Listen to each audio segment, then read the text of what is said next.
What's going on, everybody? Welcome to another episode here of the Desai Guys Football Forum. I'm one of your co-hosts, Desai Desai, joined as always by my good friend, my good buddy, the other half of the Desai Guys, Mr. Tad Desai. And Tad, we're jumping into some draft stuff. We teased this the end of our last episode that we are now the number one source on LAFB Network for all of your draft needs with the Collegiate Bowls. We're going to be talking about the Combine when that comes up, obviously the NFL Draft when that comes around, but yeah, we're going to be busy these next couple of months for sure. And Ted, I know you're super excited about it. It's going to be great. I'm already into scouting for the Senior Bowl, but we'll touch on that towards the end of the episode. So be sure to, stay tuned for some announcements there. And like you said, we are touching on every Collegiate Bowl, not just the Senior Bowl. So that is why we are doing tonight's episode, because we know a lot of you don't watch these games, but you are interested in these players. So we got your backs. We will let you know what to take away from these games that you can, go to work and make it sound like you are the draft expert. And you know who's the expert when it comes to betting? That's our friends at Bet Online, because they remain your number one source for all your sports betting needs this season. You'll always find the latest odds, team matchup info, player news, and game trends at Bet Online. And as your continued source for all sports wagering information, Bet Online features live betting, free contests, and giveaways all season long. Always the fastest, easiest way to bet on all your favorite sports and events, whether that's the NFL, the NBA, NHL, MLB, MMA, tennis, boxing, golf, even college sports as well. You could probably bet on what's going to be happening with the NFL draft, so I'm pretty sure they got some odds there. So head to Bet Online today. Coming up. Exactly. So head to Bet Online today on your computer or mobile device and join, and you can receive a 50% of a welcome bonus on top of your first deposit. Make sure to use our promo code BELIEVE, that's capital BLEAV, and you can receive a 50% of a welcome bonus on top of your first deposit. Once again, that promo code is BELIEVE, capital BLEAV, and you'll receive your rewards. Bet Online, where the game starts. So Ted already brought it up, so no need to sort of delay it any longer. We're going to be jumping into the NFLPA Collegiate Bowl, give you a little bit of analysis on that game. It happened on Sunday, January 28th. It was in Pasadena, California. We had some representatives out there who got some great interviews, so you can find that on the LAFB Network website as well. If you want some interviews with some of the attendees, participants in that Collegiate Bowl.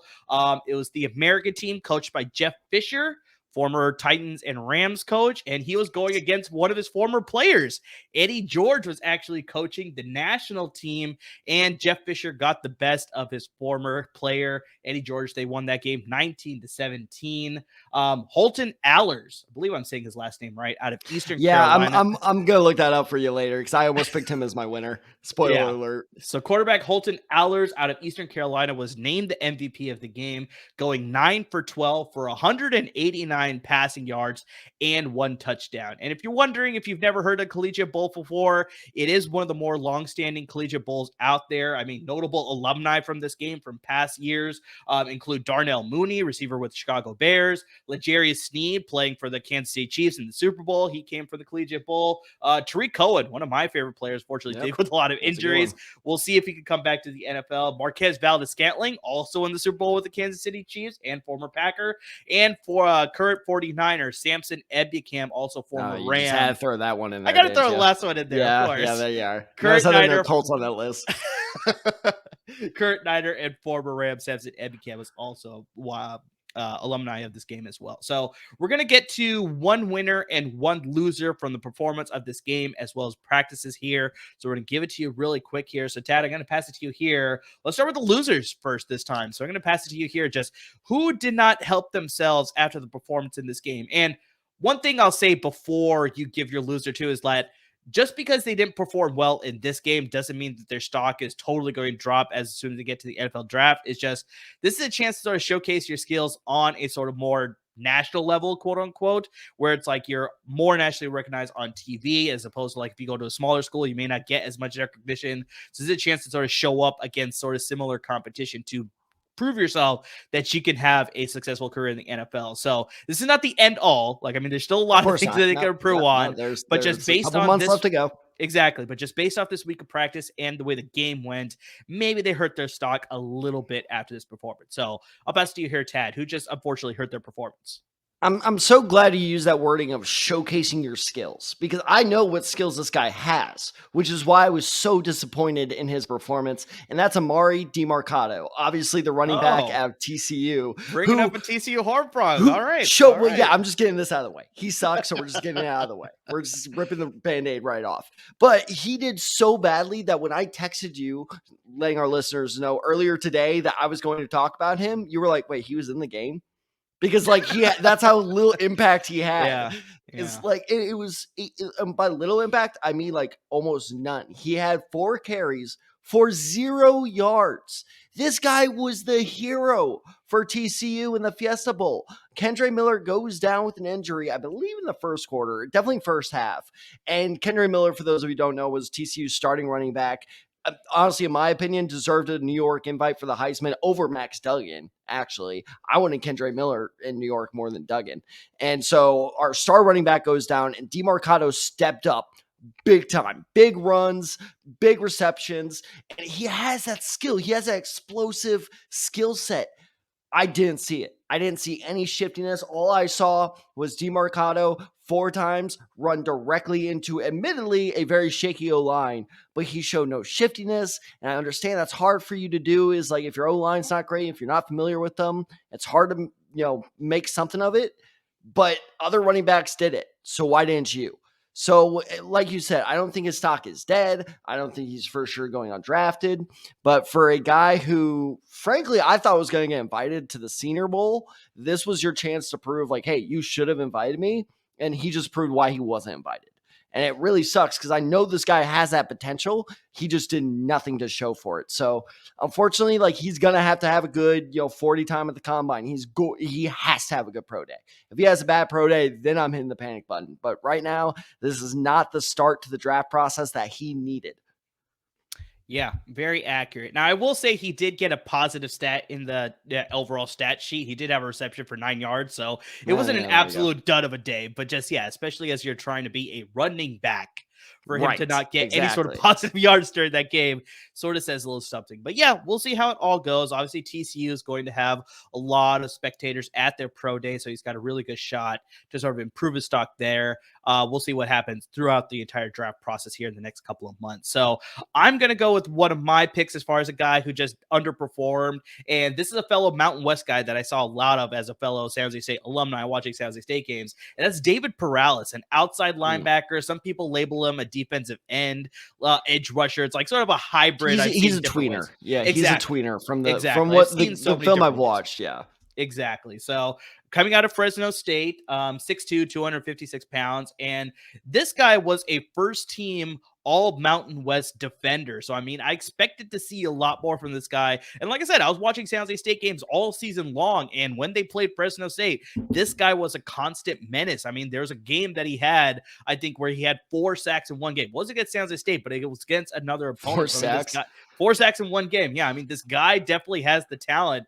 And you think in a game like this, he was able to showcase that, prove as to why he was the first team all Mountain West. But all he could register on the game day was 1 tackle for loss. Like, I mean, that doesn't show me a whole lot. And there wasn't a lot of buzz coming off of the game either, as far as like, okay, maybe this was just, maybe he's dealing with an injury. Maybe it's just like overshadowed by some stiffer competition coming from the Mountain West, playing against some other guys. But I mean, the Collegiate Bowl, you got a good mix of like some bigger schools. You got some group of fives. You got some FCS. I mean, you got a lot of competition there. So it's like, you'd think he would have flashed a little bit during that game, but just unfortunately, not the best performance from him. But like I said, I think as an edge rusher too, you always have an ability to sort of make a roster as long as you're willing to, fight for it and just show that sort of ability. So you saw it all season long. So we'll see how the process goes throughout the entire next couple of months here leading up to the draft. But just, he did not help himself at all during the Collegiate Bowl. So, Tad, we're going to quickly transition into guys that we liked. Like, I mean, we're going to keep this episode going Yeah, right along here. keep it running.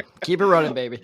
So you brought up a running back that you didn't like, but I'm going to bring up a running back that I did like. I mean, he really showcased a lot of talent, and that's Titus Swen, the running back out of the University of Wyoming. Great name.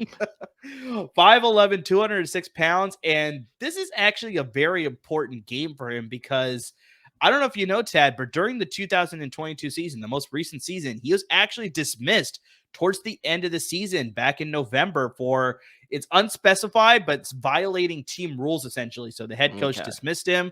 He was able to keep his scholarships. He was able to finish out the year as a academic person. I guess, like, I wonder what we won't do reckless speculation, but man, I wonder what it was then. Like, maybe I don't think I've ever heard of that in my life. Maybe it'll surface as the sort of process goes along here, and as we get closer to the draft. Exactly. But just, it's definitely concerning, especially when you have that mark on your record. So this is a chance when you get invited to a big game like this, you definitely show up to sort of make up for the fact that it's like, okay, maybe he could have some personality issues. Was it a one-time thing? But is he a good performer? Well, I mean, he really put up a really great game. He totaled 95 all-purpose yards during that Collegiate Bowl. So, I mean, he was doing it on the ground. He was able to do it through the air as well as a pass catcher. So, I mean, this guy has a versatile skill set. And for him to sort of be able to perform that way and sort of assure maybe some of these scouts out there that are watching him, that's like, okay, maybe this was a little bit of an issue during my college years and my final year there, but he was still able to rush for over 1,000 yards during the season, Tad. So, I mean, even though he got dismissed in November, he still was able to total a lot of yards. That's crazy. Right? So, I mean, the guy has a lot of talent. He clearly showed it in the Collegiate Bowl. We'll see what happens as the process goes along here, but just, he definitely needed to have a good game, especially with him getting dismissed in the 2022 season. Most recently, it wasn't even like, happened in his freshman year or something where it's like, okay, he's still early. Exactly. Mm-hmm. This is very recent. It's not like a Cam Newton situation where he sold a couple laptops and all of a sudden, he goes from Florida to Blinn to Auburn. How about that for me? Knowing Cam Newton's JUCO, by the way, but I used to cover them. That's why. But exactly. It's not like that. It's just, and I didn't even know that happened. So I need to look into that. I haven't scouted him at all, obviously. Otherwise I would, but that's interesting. That's it. Because like I said, I've never heard of that in my life, of a player being kicked off, not for, personal or like medical reasons and still keeping their scholarship. I've never heard of that ever. So that's going to be interesting. If he gets a combine invite, that is going to come up in interviews. Oh, 100% it will. 100% it will. So let's finish it out here, Tad. Who is one guy that you think improved their stock after the Collegiate Bowl concluded? So I don't know so much about improved his stock, because his stock was already kind of rising, but just made a believer out of me is the way I picked this. It's Malik Cunningham, the quarterback out of Louisville. Mm-hmm. And I can't believe I'm about to say these words, but he reminds me a lot of Pro Bowler Tyler Huntley.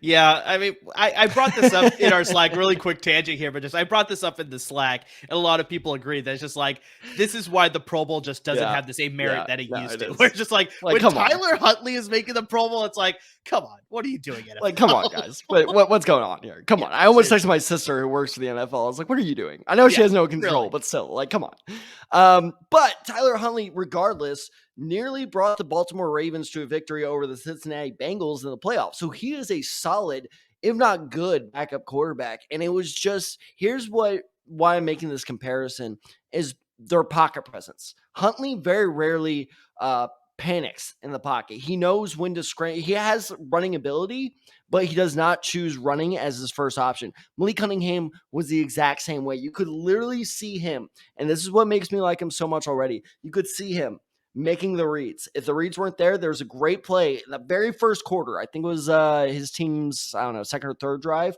where his reads weren't there. He recognized it within 3 seconds and escaped out of a very narrow hole in the offensive line, got like 5 or 6 yards. And he also didn't put his shoulder down or put himself at risk of injury. He slid. He was good. So am I saying this guy is a mid-round, sleeper as a starting quarterback? Probably not. But I think that he really does have potential to be like, okay, my guy goes down, I have potential. And Amir, you know this of all people. If your starting quarterback goes down, you need a backup plan. So if the 49ers put him in, I'd be confident that like, okay, we still have a shot here. So I'll be very interested to see him as this, process develops. I have not done extensive scouting on him yet, but you can rest assured I definitely will be, especially because he's playing this Saturday in the Senior Bowl, and I will be very, very interested to see how he does there, because if he can string 2 great bowl game performances together, his stock may be shooting up. Yeah, and you may look at the box score, Tad. I don't know if you have the numbers on hand for you there for Malik 3 for Cunningham. 5. I don't know how many yards, but I'll look it up.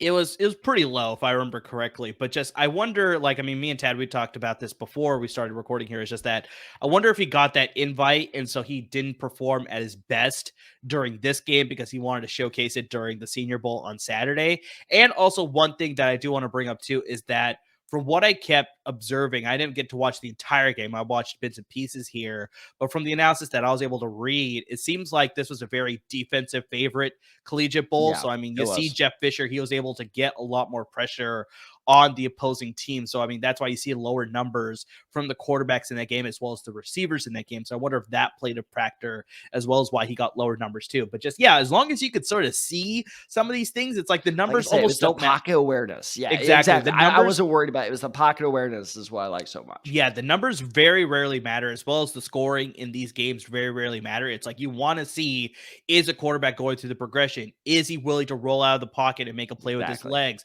Is he willing to, tuck it and run sort of thing? It's like you want to see all these things. So it's like, it doesn't matter what the actual stat line is, the final stat line, or what the final score is for the game. It's like if you could see these traits in a quarterback, it's like, okay, this I could work with. So like Tad said, maybe he's not going to be a mid-round guy. Maybe he'll go undrafted. I mean, we're not sure how exactly it's going to play out, but you're seeing maybe he'll be now, Mr. Irrelevant. Could be. So, I mean, we'll see, obviously, him, like Tad said, on Saturday. So we'll see if he can sort of take that next step after showing some good promise here in the Collegiate Bowl to take that to the Senior Bowl. And then who knows? Maybe he'll get invited to the Combine too. Like, I mean, we'll see how this all plays out. He'll get an invite. Sure. I'd be shocked if he didn't get an invite. Exactly. So that's pretty much our quick analysis here of the Collegiate Bowl. Like, I mean, like we sort of talked about in the intro and at the closing part of our last episode, we're going to go heavy into some draft content. So as of recording, I think the East-West Shrine game is going on right now. So we're going to have some analysis on heard that Arizona game. State's running back is doing really well. I saw a tweet about that. I haven't been watching the game, but I will watch it before we go, do our show tomorrow. I promise. 100%. We're definitely going to watch it to the best of our ability. Obviously, it is, Thursday and a Friday, so there are weekdays for us. So, but yeah, we're going to do our best to make sure to get some good analysis for that game. And like we teased before, we are going to be doing another live stream for the Senior Bowl on Saturday. So, I mean, we're going to be covering that entire game. We're going to be joined by our good friends on LFB Network, Jamal Madney and Will Decker. So, I mean, they're going to give a lot of great analysis as well as Tad. And we're going to have a fantastic time. Hopefully you could join us. And I mean, the best way you could just always be aware about everything that's happening with us is right there at the ticker. You see all of our social media handles down there below. For Twitter, you got my personal handle, I'm Desai23. You got Tad's at TadDesai94. You got the show handle, The Desai Guys. And of course, we're on Instagram as well at The Desai Guys there. And I mean, subscribe early to your podcast, whether that's on Apple Podcasts, Google Podcasts, Spotify. You listen right on the LFB Network website as well. Just hit that subscribe button. Always be up to date with all the latest and greatest that's happening with us on the podcast. And we got the YouTube, of course. So, I mean, you got watching us right now. So subscribe to our own individual channel. We have an individual channel now on LFB Network's umbrella of shows there. So, I mean, subscribe to our channel. You can subscribe to the LFB Network channel. They got a lot of great content for you guys as the Rams and the Chargers heading into the offseason. We already talked about Kellen Moore going to the Chargers. We talked about Michael Floor going to the Rams. That's going to be some very interesting developments as they sort of plan their offseason strategy for free agency as well as the draft. So, I mean, they got you covered there. But yeah, please, guys, we appreciate everybody who's subscribing. Just hit that subscribe button. Always be up to date with us. But yeah, to everybody who's already watching, who's listening, who's interacting with us, we're going into draft season. So we want to hear your draft takes on anything and everything that's going on this draft season. So yeah, please, to everybody who's already doing it, we really just can't thank you enough. Murray, I do have one bone to pick with you before we wrap up. You Okay. keep saying it wrong. Say it with me. Say it with me, right? Lafleur. You got to give that Lafleur. flair, huh? You got exactly. You got to put the little French flair on it. It's nice. Lafleur. I got it. Come on. Lafleur. There we go. All right. Thank you. All right. But yeah, I mean, there's nothing I can say that Murr hasn't already. Guys, I'm so excited. And by the way, if you have any draft questions, your first chance to get them answered, I should say your best chance to get them answered sooner rather than later, hit us up on the YouTube, Facebook, or Twitter live chat that will be going as we are live with the Senior Bowl. I will be monitoring it. Amur will be monitoring it. So that is a great place to interact with us if you are not the type to comment or to tweet at us. That's fine. But that is the way to do it then. Hit us up on YouTube on Saturday. So be sure to keep a lookout for that. And like we said, we got one more episode coming out this week. So be sure to keep your eyes out for that. And as always, everyone, please stay safe.